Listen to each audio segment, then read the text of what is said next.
Hi guys, the SpeedCube Kid is back, and I'm going to be showing you a new method that, in theory, rivals that of the Cfop method. Now I'm going to show you guys the process first. I'm going to be solving the cross and 3 of the corners. Then I'm going to solve the second layer. Then I'm going to solve the last corner. Then I'm going to orient the last layer and permute last layer. So I'm going to show you guys the process so that the advanced speed cubers can try it out on their cube. So I solved the white cross. I'm going to solve 3 corners. Okay. Now I'm going to solve the second layer using this empty corner as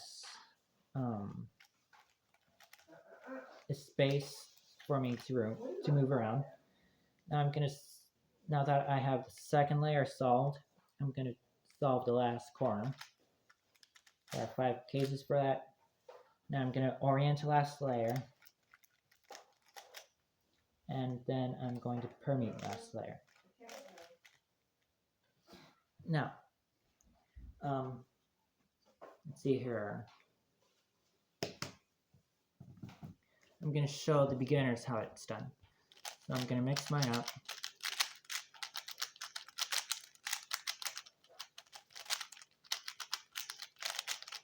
Okay, it's mixed. Now I'm going to solve the white cross. You want to make sure that the pieces are in the correct place.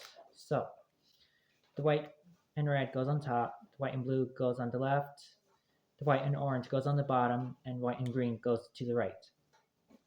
Now we're going to solve 3 corner pieces. So I chose the white, blue, orange. You want to put that between the white, blue, and white, orange pieces. And same goes for this next piece, but you want to make sure it's in its proper place.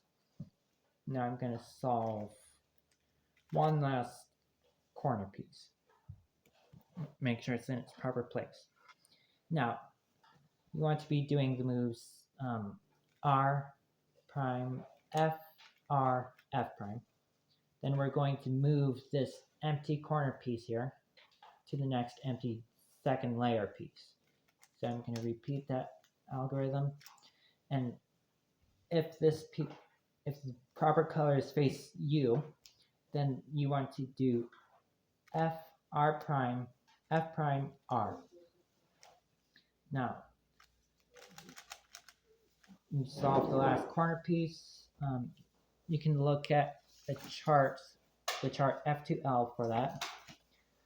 We're going to solve the yellow cross, so it's going to be F, R, U, R prime, U prime, F prime. Now, if there aren't any yellows on top except for the centerpiece, of course, we're going to do F. We're going to do that algorithm twice.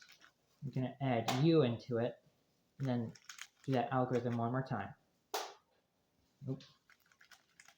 Yeah, one more time.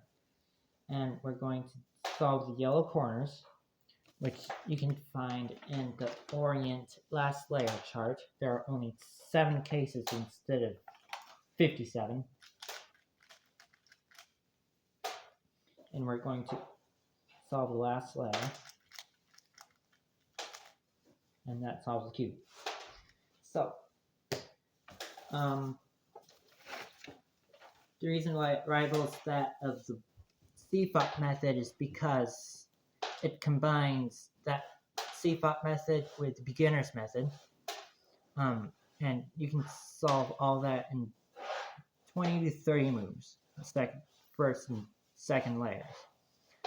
Now, I'm going to ask you this question. Have you ever solved Rubik's Cube? I know it's kind of late for that now, but if you're still a beginner, it's an exciting accomplishment if you have solved it, because you have solved one of the world's favorite puzzles.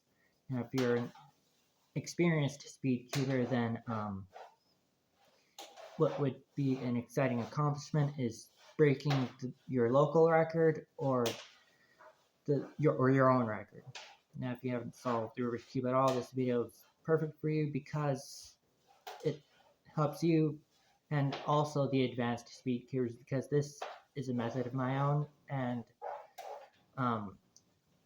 is easy to learn. So I'm going to show you how fast it's done. I mixed it up with each piece being random. Okay, that looks good. Now I'm going to solve it. And hopefully sub 20 seconds.